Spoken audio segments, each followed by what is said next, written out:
OG will win on two pushes. The first is explaining why this is necessary for the US to protect itself domestically and to make sure that there are no other external factors that prevents their development. And secondly, why they get more of a stranglehold. Before that, setup. First, we think that the setup is likely going to be a large amount of repeal, right? So it's large scale. So it means that it allows for instance, more exports towards other countries. So it's not just circulating internally, but you can also export once the semiconductors are done towards other countries as well. Secondly, I think it also just looks like hiring more skilled workers from outside of countries. So it's, for instance, allowing more F1 visas to exist and etc., which is what they're already doing. And the third and last thing here is that there's more research collaborations, right? So you allow for more companies to collaborate with one another. Presumably, we're willing to take the burden where it's like lesser regulations on that in terms of collaboration. We're willing to exist with that. I think it's also just collaborating with other countries as well in terms of AI development and etc. What is the interest then of the US in two ways? The first is that it's being able to protect itself internally, right? You want to be able to get cheaper tech because that's necessary for things like other types of development of technology. So things like you're winning the AI race to, for instance, boost in, for instance, the government control and etc. But the second thing here is that you want to be able to gain more money necessarily. So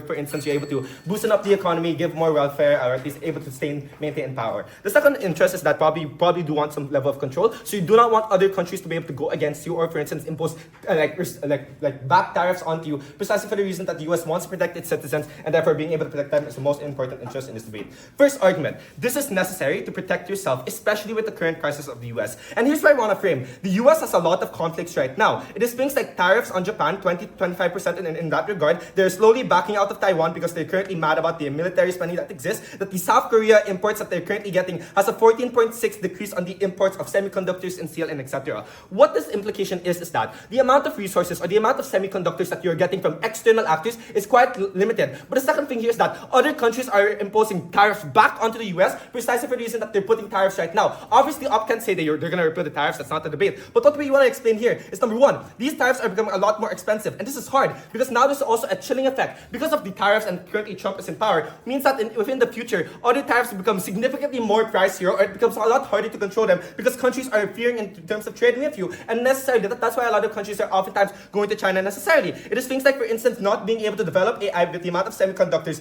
EVs, and etc., which is dearly desperate for the US to be able to maintain it. But the second thing here is that with the current conflicts right now, you cannot guarantee what external countries will react. So you do not know if they'll impose future tariffs into the future or be able to restrict a lot more semiconductors in the future. And therefore, you want to be able to protect yourself by developing internally. Why then does development work in the US? For 5 reasons. One, when there's more influx of skilled workers coming from other types of areas, it means that you get more expertise in terms of developing these semiconductors. So for instance, it's faster machinery in terms of developing it, but also finding new research collaborations in terms of how to make sure it's maximized while reducing the amount of resources that you use. Secondly, the US already has stuff like the Silicon Valley, which means that they have already existing companies that exist. The problem with opposition is that they're currently restricted in terms of the development that they can do. Once you repeal this, means that they are able to, for instance, expand the amount of their resources and therefore boosting up their economies of scale rather than just hitting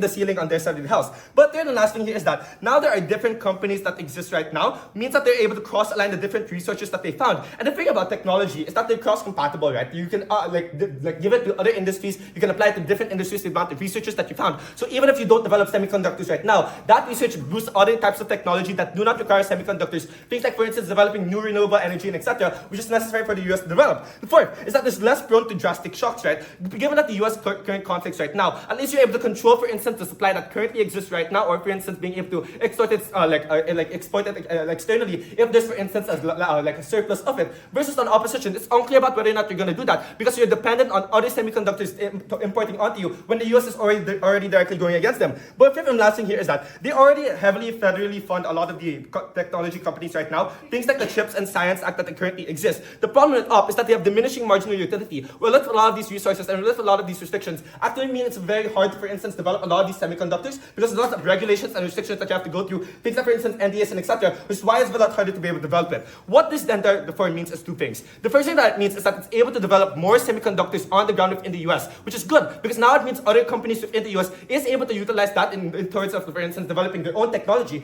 But the second thing here is that at least the circulation of semiconductors is able to be easily controlled by the US. And that is important because the US wants to be able to maintain control that make sure that, for instance, their citizens are safe. And therefore, regardless of whatever on any other external shocks happen, at least you're able to, for instance, keep up with the AI race or develop your technology because you have more semiconductors developing and circulating on the ground. The comparative in opposition is that they have to deal with, for instance, getting a lot of imports because the problem right now with these restrictions is that it prevents a lot of these companies from developing, it prevents them from sharing technology, it prevents them from sharing resources and information, which is why it's a lot harder to impact it on the ground. The impacts of these are threefold. The first is that this is good, principally in the US, because it means that they're able to develop their own individual economies. The second thing here is that this is more guaranteed. And here's why I want to weigh it. One, because you cannot guarantee other markets or other countries about when they're not going to impose tariffs, which is why the US needs to develop it on its own. But thirdly and lastly is that this is already a trend that the US is already doing, that they're already going to the AI race, that they're already investing a huge amount of funds towards technology. And we think this is aligned with a lot of those goals and trends that exist right now, which is why you need to take that burden. Second argument then, why you get more control towards the international arena. And this is important, because given that the US is already imposing a lot of tariffs and already sanctioning a lot of countries, they want to be able to make sure that they aren't able to, for instance,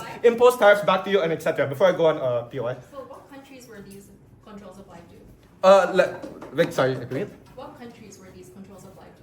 Like it's other countries, like you can like export it to other countries, like for instance the Philippines or Malaysia or other countries that probably do not have as much semiconductors. But also the export, the restrictions are purely on like internal domestic means, so I just don't get what that POI does. Second, so going on, what this means then is that you want to be able to gain a lot more control within this arena, and therefore want to impose your power, not to make sure that other tariffs are retaliating against you, and etc. There are three reasons as to why you gain more control. The first is that you position yourself as a competitive major on this way. The only competitive alternative right now currently is for instance, Taiwan or China. But a lot of countries, especially within the developing world, are very scared to, for instance, align with Taiwan because they fear they might be struck by China. And therefore, once you position yourself as developing more, it means that there's more control given to the US. But secondly, this is the easier option as opposed to China, because now it means that they're able to align with those goals and therefore not impose retaliatory tariffs onto you. Precisely the reason that, for instance, you give a lot more semiconductors, so they're willing to take that risk of aligning with the US, even if, for instance, they're very unpredictable, which is why developing countries still align towards you. But the third and last thing here is that other countries are now scared to put tariffs onto you, because they know if they put tariffs onto you back, at least the US is able to sustain itself with its technology, and given that they're currently developing it, means that they're able to sustain itself and not worry about external shocks or external supply chains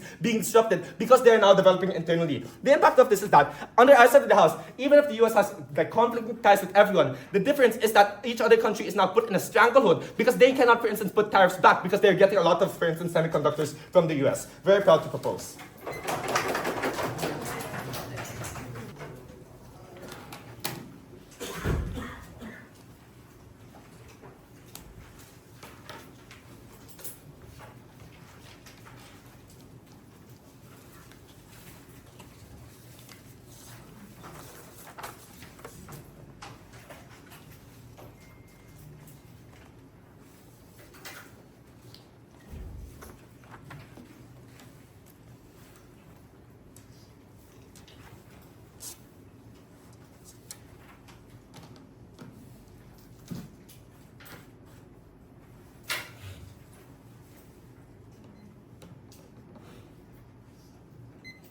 The first thing I'll do is respond to the security claim because this is a complete lie. One, semiconductors and tech in general are more appealing to the broader world when it's collaborated on by different people, when the data that it's collecting is like more broad. For example, if it's just the US and the local data that you have from the US is not as appealing, especially if it's a global sector, for example, such as technology that other people already have MNCs investing in, other companies, for example, that have stakes in other different countries as well investing in. Two, they don't explain why this is the tipping point for them to invest in you. This argument from them is too simplistic. It's the same logic for me to say, for example, I won't trade my rights with you because then you're going to trade it with somebody else. They don't explain to you why this is something that is completely hackable, for example, or why this is something that is completely easy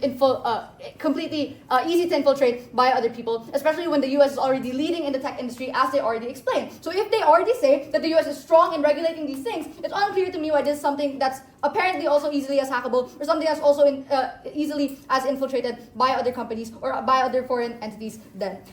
In the very worst case, security is completely arbitrary. There are other reasons externally and outside of this motion for why security can be threatened in the US, especially if they're like militarily involving themselves in a lot of different countries. What is more important then is the proximate benefit or harm to the US based on the economics, based on the tech industry evolving or not evolving or slowing down in the comparative. Is the US then in a good position right now to do this without repealing the restrictions? This erases LO's case entirely. There are several reasons for why this is not true. One, they're already already losing out, not just to China, who is, by the way, very, very good in innovating tech and are leading the AI race, for example. But what Jacob explains to you is that they're also losing out to emerging economies.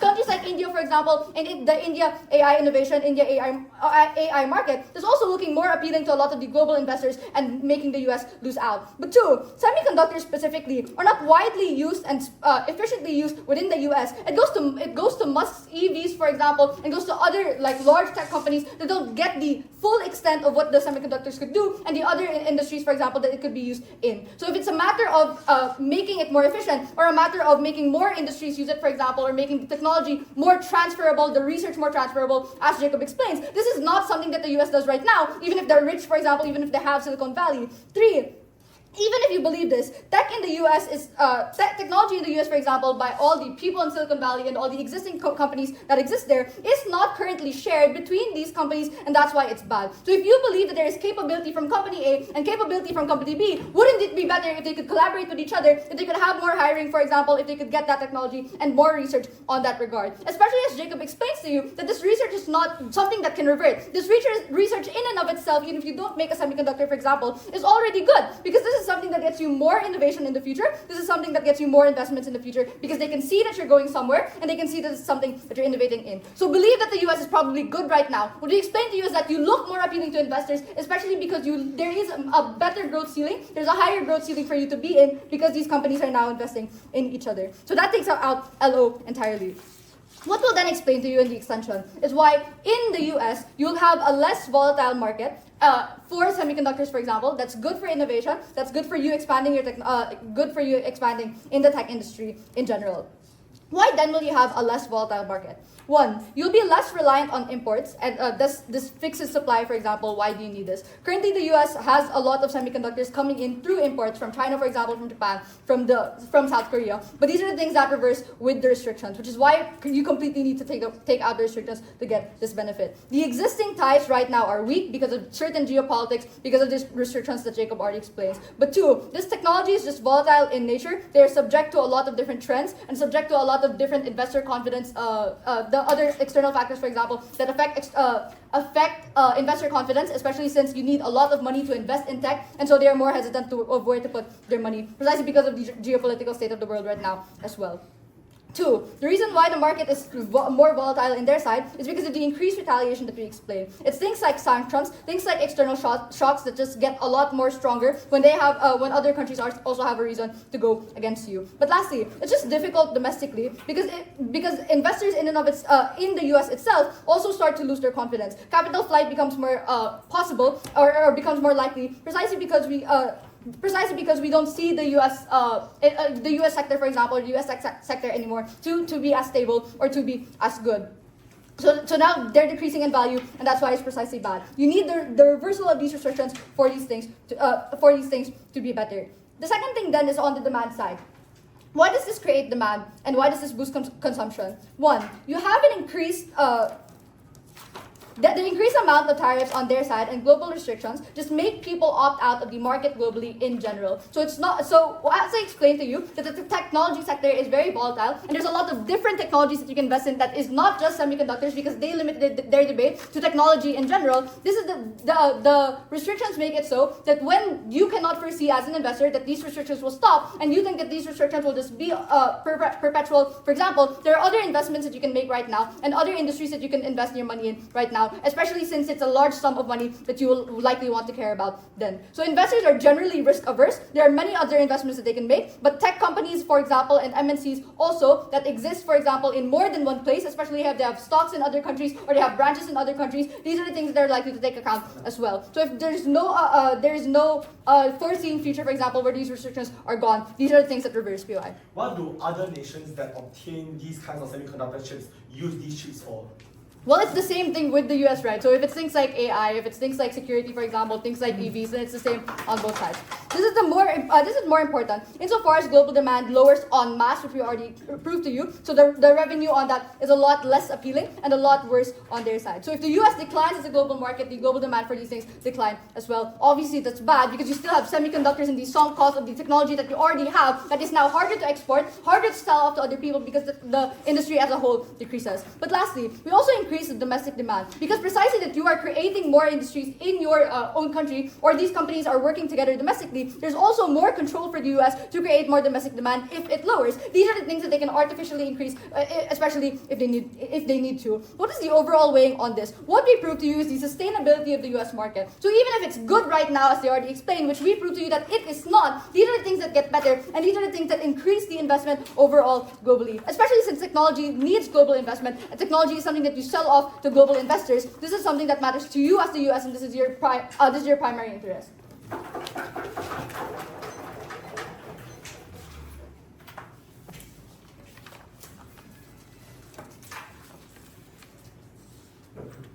Everyone ready? Excellent. Three contributions in his speech. Firstly, why the CHIPS Act and its associated restrictions likely failed at stopping China from developing its AI industry. Secondly, why these controls hurt America's economy in the absolute sense. Thirdly, the trade-off between the relative and absolute benefits of both policies. Firstly then, on why it is likely to fail. And to be clear, opening government mostly talks about import controls, despite the clarification from CAP that is about export controls. Maybe as well as import controls, we're not knifing them, we're just using an example of, sorry.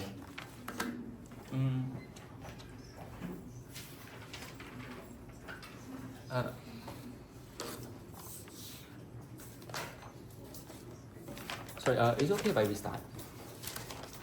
Okay. Do you want to put something on your papers? Yeah, that's probably. I'll just stack them. I think that'll help. Okay. Apologies. Three extensions in his speech. Firstly, why the CHIPS Act and its associated restrictions fail at stopping China from developing its AI industry. Secondly, why this hurts America's economy in the absolute sense. Lastly, the trade-off. Firstly, then on the CHIPS Act, failing to stop China from developing AI. Although we agree with opening opposition that import controls are a part of this debate, quite clearly, export controls are probably the most significant part of the debate, given that it's the first one on the info slide. The CAP clarification that was provided did name export controls, and the ordinary intelligent voter is just aware that that's the most important aspect of this debate. Therefore, if I can explain that the CHIPS Act has failed at achieving its purpose, while still having extraneous harms, closing government clearly wins. Three reasons then why the CHIPS Act has failed. Firstly, the type of AI development that China has and is currently engaging in has just changed. It has, these restrictions have not crippled China's AI industry, but rather it's forced it to be more efficient in its AI development. And a big, meaty example that I'm quite surprised OG didn't name is DeepSeek, right guys? Like DeepSeek has essentially allowed China to develop AI that essentially uses a fraction of the processing power and a fraction of the electricity, thus allowing them to massively revolutionize the AI field as a whole, shocking investors and causing NVIDIA to literally tank after it was released. This therefore has resulted in China becoming a front runner in the efficiency of AI in terms of energy consumption and the efficiency in terms of chip making. This has massively hurt NVIDIA as well, because having a marginally more powerful AI is not as important as being able to be energy efficient as well as accessible to the average person, because the average person has a cell phone which is much less processing power than supercomputer in for example, THBT's stores, for example. Therefore, China has just innovated massively there, firstly. Secondly, China has actually pivoted to other types of AI development. Rather than racing to produce the most powerful AI, it's raced to implement AI in its daily life. If you actually go to China and go through its public services, it has implemented AI in its cars, its hospitals, its public services. Bookkeeping is now operated by AI. And what that has done, therefore, is brought AI onto a level that is more accessible to the average person, rather than try to basically make it a big measuring contest of who has the most powerful model. China is actually innovating in ways that actually are beneficial to people. Thirdly, China is likely to succeed at building a semiconductor industry despite these restrictions in order to counter America's semiconductor industry. This is because America has empirically slashed research funding across its major institutions as well as clamped down on higher education institutions. America has restricted its H-1B visas, which by the way is more an immigration policy, but we'll consider it part of the debate anyway, right? And therefore has actually scared away a lot of top talent that are likely now to go to China. All of these things mean that China is likely to absorb all of this talent, all this funding, and crucially, it recently nationalized 10% on NVIDIA, which means that investors are more scared of investing in this industry in America now, but are likely to be spooked and move to China instead. All of these three mechanisms prove to you that even though America has restricted its exports of chips to China, China can develop similar or better, or similar chips, similar AI, and therefore do things better. What does this mean for the round? Obviously, this flips opposition. If the main purpose that this thing is aimed for fails, Obviously, we should stop doing it, guys. We should therefore avoid China being the front runner in efficient AI, in producing better AI and better semiconductors. We cripple that industry by allowing them to access our chips. What this means then is, rather than it being us and versus them, we collaborate on the growth of AI as a whole. When they import our chips, we both benefit from this, rather than having China develop its own industries independent of us. Second extension, therefore, why these controls hurt America's economic growth. And I want to be clear, yes, America does import chips from other countries. We are not knifing OG. But the biggest and meatiest aspect of this debate is the export of the most advanced chips in the world from NVIDIA, which is empirically the thing that you see in the news that was probably why you all set the motion lah. What this therefore means is that we need to discuss the economic impacts of the export restrictions, not the import restrictions, although they are part of the debate, still they are opening. Why then are these export restrictions really, really bad for America's economy? And I want to observe that when you export chips, you don't hand them to them. You get money in return to your biggest and most powerful, important companies like NVIDIA, which then reinvest this money in innovating, creating better chips and more advanced AI. Obviously, NVIDIA was pissed at Joe Biden because of these, because they have less of a market. And China is the largest market in the world because it is the second frontrunner in developing advanced AI, thus allowing crippling the ability of NVIDIA to research, innovate, develop, profit. And to be clear, this massively hurts the American government as well. Number one, America's absolute economy just shrinks as a result of NVIDIA's share price shrinking. It's bad. Number two, America has recently purchased 10% of Intel, meaning any profits to these massive AI companies are directly flow to American governments as well, meaning that when you benefit them, you benefit the American government. Number three, you tax these companies because America, believe it or not, has a corporate tax, unlike Singapore, and therefore is able to get profits from this, which it can then channel into social causes such as education, welfare, etc. Opening. So we explained to you that efficient and productive AI by China doesn't really matter as long as people are not incentivized to buy them, or that people are further de-incentivized. Brother, I've been using DeepSeek for the entire semester. I'm incentivized to use it. Like people do use these things. Don't watch it if you're my prof. But people do use these things, right? They do buy these chips, and all of these are ways by which China is dominating the AI race. As a direct result of these restrictions, we think this will continue into the future infinitely, the point at which we continue forcing China to innovate in these ways, benefiting the people. Secondly then, why this hurts America's absolute economic growth? Obviously, we benefit massively when American companies benefit from being able to export. These are massive benefits to us. Third extension, therefore, on the trade-off between America's relative and absolute benefits. A lot of this will sound like rebuttals to two birds, one stone. Firstly then, why America does not need to care that much about this relative power. They tell you that on our side of the house, America's interests are harmed because these chips will be secretly used and stolen in order to be authoritarian. Couple of responses. Number one, they'll likely be stolen on both sides of the house, right? Like, the way American chips are made is they're not manufactured in Nebraska, they're manufactured in TSMC or Malaysia or Singapore, right? They're manufactured overseas anyway. Meaning corporate espionage can occur on both sides of the house by China just sending a spy over to Taiwan and going, how do they make these semiconductors? Oh, that's how. And then bring that information. That'll happen on both sides of the house, right? But on our side, here's a comparative. When we sell them these chips and we make them rely on our chips, we have a way to punish them for stealing our information and stealing and doing espionage, right? Like if you are stealing chips that were not given to you to begin with, there's no way to punish you for doing that. But on our side, when they're relying on us, we can have these restrictions in the future if they're proven to do espionage. Number one. Number two, they tell you that there's an American threat. There's a threat to America. They sound a bit like Trump when they say this, right? Like, what threat is it that is actually credible to America in this debate? They don't explain a military threat. America is the biggest military. They have military bases around the world and super carriers. That can't be it. They tell you that, well, there'll be a cyber threat. But America has the strongest cyber security protection in the world. It is the front runner in AI and the front runner in tech. Clearly, there's no cyber threat to speak of there. Lastly, they tell you that it will be given to authoritarian governments who use it to spy on their own people. America spies on your people, guys. Like, obviously, America doesn't care about authoritarian governments' treatments of their minorities. They care far more about their own economies and their own profit as a result. What should you believe in this CG case? Where the first thing that engages with the bulk of the debate, export controls, where the first thing that demonstrates that they fail to meet their purpose, and in the process of failing to meet their purpose, harm America, I think there's a clear CG true.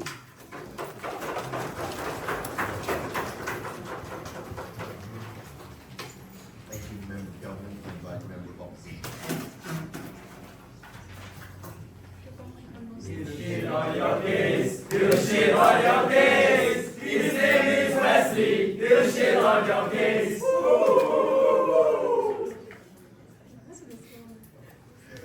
I'd like to formally apologize for my contingent. Sorry.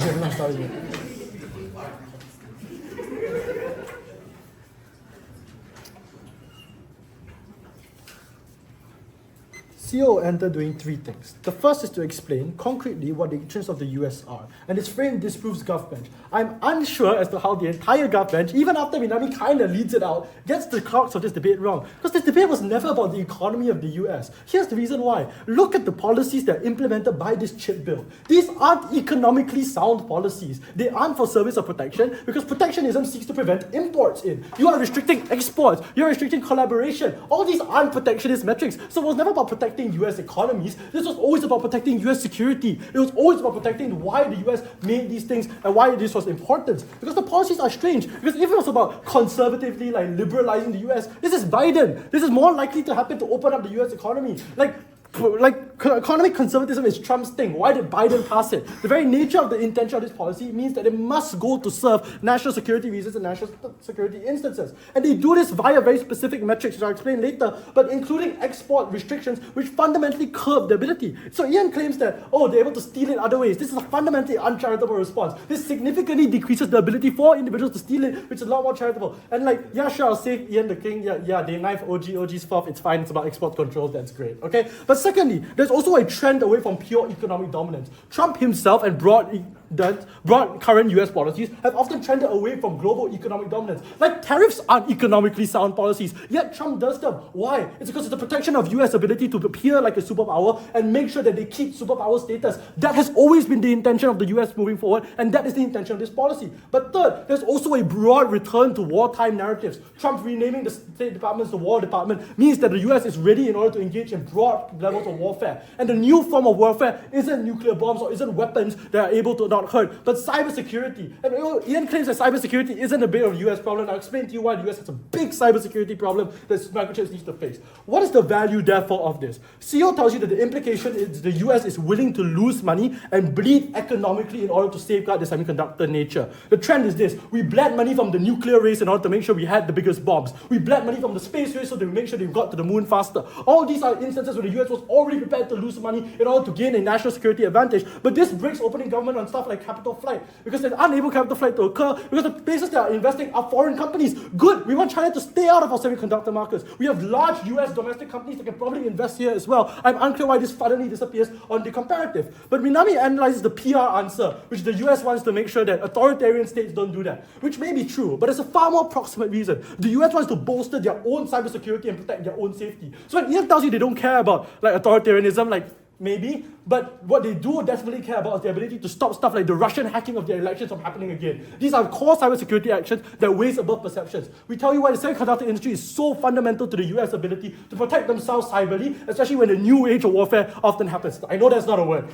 Secondly, why are policies now necessary? Why are these policies necessary for the US? And the key framing is here. While we are leading in terms of tech and the ability to advance, we are losing in the realm of broad cybersecurity. And the reason why this is so important is because cybersecurity hurts us in ways guns never can. We sell guns overseas and we sell weapons overseas, but those guns never appear back on our shores. But the ability for cybersecurity to hurt us is stopping our healthcare system, making sure people die in the hospitals, stopping transportation systems so trains run into each other. These are problematic cybersecurity issues that will harm the US in no way that has ever been exponentially done. The closest thing we've done is nuclear weapons that harm the US, and you can look at how the US responded to that. So this is directly in the interest of the US to secure and safeguard their own interests. And we can tell you there's a very big trend of US being lackluster in cybersecurity. First, the Russian election, at the point in which the Russian interfering in the US elections, when necessary cyber attacks was done towards the US that hampered their election. If they're the best cybersecurity in the world, why did this happen? And this happened in 2016. Probably China and Russia have gotten significantly more cyber advanced since then. But secondly, the US people are idiots. Look at the signal leak. This proves to you that the US also does not have a conscience of cybersecurity. So machinery and AI needs to circumvent US politicians' stupidity in order to make sure that cybersecurity gets better. So there's a broad incentive to make sure cybersecurity happens,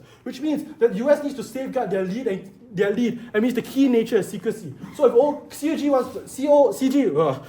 wants to analyze that China's investing efficiently, that's fine. The US concern was never about efficiency and the ability to integrate the use. It was always about making sure that you have the most powerful AI to defend against threats, and the prerequisite to that is secrecy. So it doesn't matter that our economy shrinks, as long as we maintain the state secret of our AI, that is a necessary prerequisite. Opening. This debate is not just about exports imports, OG is the only team to talk about the motion as a whole. When we say import reliance is lessened, it's not because restrictions cover imports, but because repealing allows domestic production to be more competitive and sustainable, prerequisite to everybody else. Okay, so if that's true, I've already explained why the US kind of doesn't care about the domestic production as a whole, why necessary domestic production happens better. So nice try saving your dead case. Here are 3 things as to why these policies directly integrate with ability to protect cybersecurity. Number 1, export control prevents access so you don't reverse engineer. So even if you don't sell to other people, like you sell to Denmark and then Denmark somehow sells to China for no apparent reason, that's fine, because the ability for your semiconductor chips to not go out means that companies cannot reverse engineer and use your chips as a whole. So maybe China is faster, but they don't get the same kinds of chips that we do, and they can't reverse engineer those things. Secondly, you prevent hiring to stop levels of corporate espionage. Yes, maybe it still occurs, but it becomes a lot harder when you only hire from US citizens. It means China needs to send a guy to stay in the US for like 10 years and then be like some deep undercover agent in order to get corporate espionage. And those are areas in which we can prevent individuals from happening. So a vast majority of corporate espionage just stops and halts as a whole. But third, research is only so your closest allies. I mean, now it clearly tells you why there's a list of research. I didn't know that, but apparently it exists. So if that list means that necessarily individuals get to research a lot closer, it means not only are you protected, but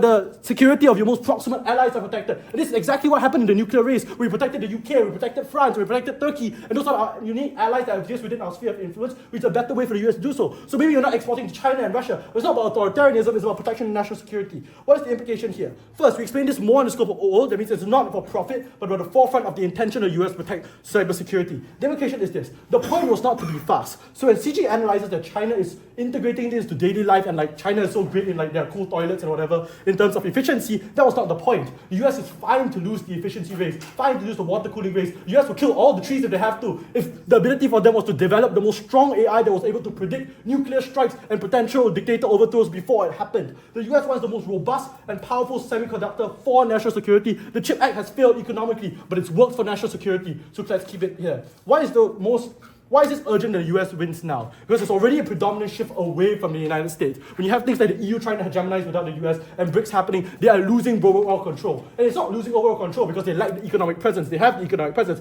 They're losing overall control because people don't perceive them as being strong, perceive them as being able to protect their own borders and protect their own security. That means this is a prerequisite and a unique thing the US needs to do explicitly now in order to cement hegemony and make sure that all their other interests are properly taken care of. This is a CO ballot.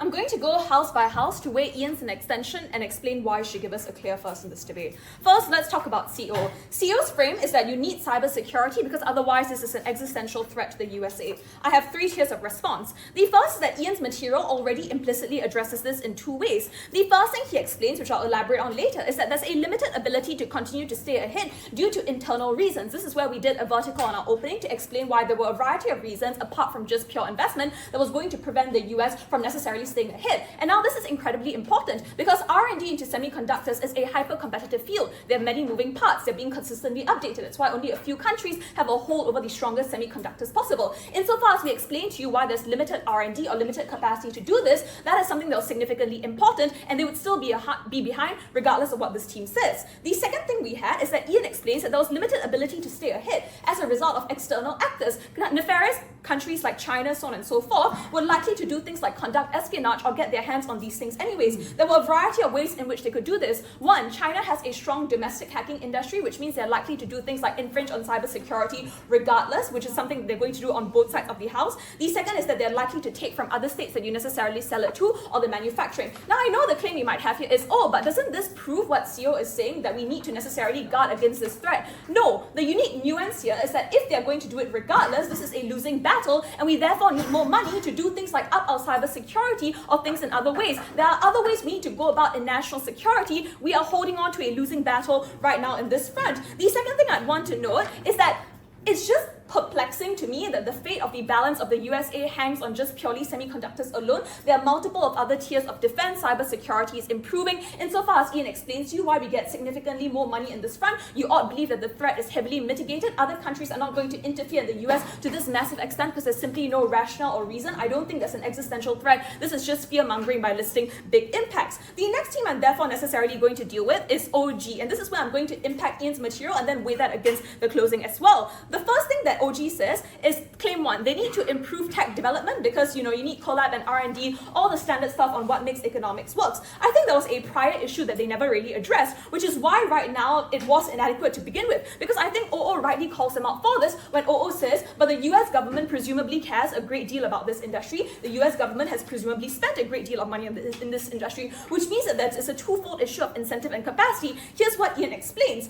OG uniquely says that investments are scared off to other countries, but presumably the US could use their own money on this front. Why wouldn't that be adequate? Ian gives you a multitude of other reasons. Ian says things like the best researchers are often being hampered by things like funding cuts. I'll add on an additional mechanism here, which is the restriction on rare earth minerals to the USA is also a reason why they're unable to be continuing development necessarily this fast. And other countries are necessarily spending their money elsewhere, and the US government also doesn't have a lot of money to spend onto this continually into the future, which is incredibly important to always maintain that edge. They're going to look at a $3.3 trillion deficit. Money is being spent on a whole host of other things, which is why you ought to believe they don't have the capacity to necessarily continue this regardless. But we also think it's in the interest of the USA because if they're able to get this investment in other ways or have that R&D, that's less money they have to spend on this and more money they're able to spend on their domestic things, which we think is an a priori good for the United States at large.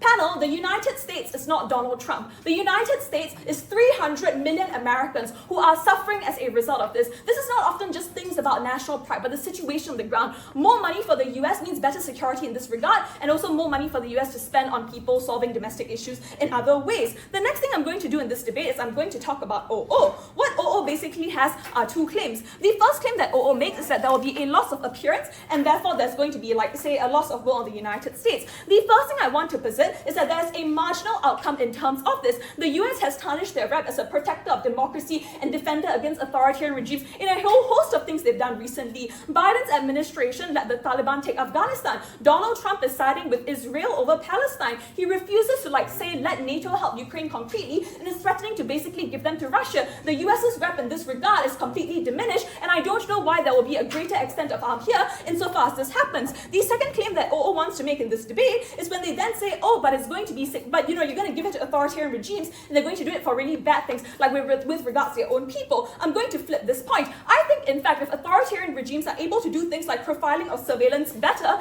that's actually better because that prevents them from doing more brutal and repressive things, because these are countries that fundamentally want to have a lock on their people. They're authoritarian, they're brutal, they're likely to go after everyone if they don't know who to go for, which is why, ironically, this is the best of a bad situation, and therefore we're perfectly willing to bite the bullet on that front. At the end of this, the question you might still have is, but what about national security and how this is necessarily playing into the round? Before I weigh up national security and economics, I will take opening. So if we buy your extension that China's beating the US in status quo for reasons independent to this policy, why does repealing help the US instead of further strengthening China?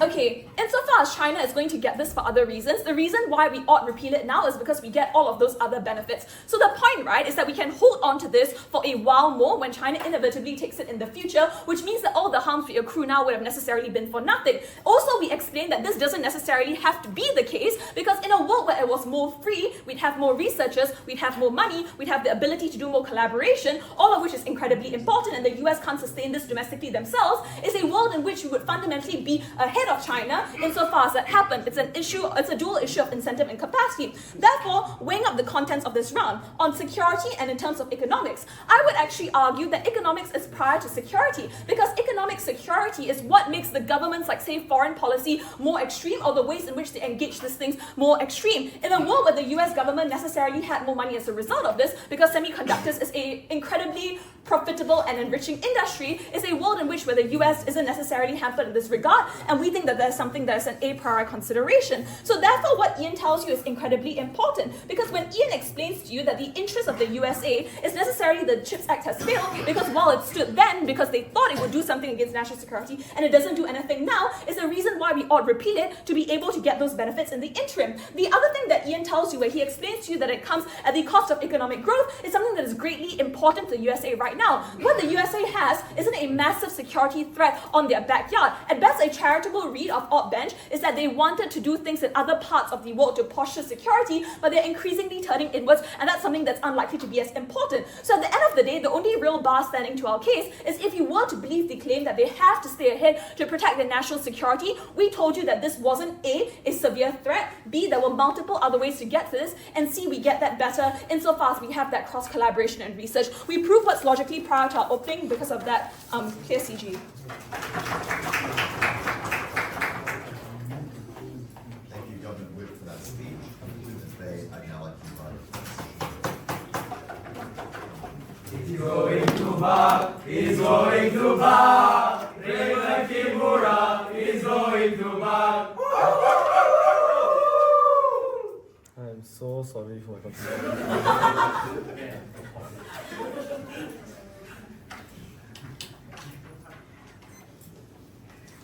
The first thing I'll do is to trade off the economy in favor of national security and why that's something that's the most important metric within the round. There are three reasons for this. The first one is that the US is already a pretty strong economy. They have a lot of investment elsewhere that operates outside of cybersecurity, that operates outside of the need to sell semiconductor chips specifically. Obviously, the US can sell a lot of services, a lot of goods to other countries that are commercial, that doesn't have to be reliant on national security, that doesn't have to be reliant on semiconductor chips. But more importantly, we argue that cybersecurity is kind of tied to economic harm, because if people view the US to be a nation that is volatile to things like cyber attacks, to digital attacks, that disrupt healthcare system, that shuts off electricity grids, for example, that still prevents people from being able to go to work, that still makes sure that people are afraid to invest in the US because they view a potential cybersecurity threat within the area. The third reason as to why the US is still better, far off economically better, is that we are able to prove as to why investing domestically within your own sector is something that's far more important. Because you're able to invest in domestic technology, they're able to sell outside and gain a lot more money there. So they don't explain why you need to sell semiconductor chips specifically when able to integrate those things into domestic technology and sell them elsewhere. So they don't prove as why the economic benefits far outweighs the cybersecurity harm that exists within this debate. But more importantly, a lot of their harms are just a lot of their responses to cybersecurity are dismissive. They say that cybersecurity is not a very big harm in this debate, but we argue that it's the opposite. That China, as of now, is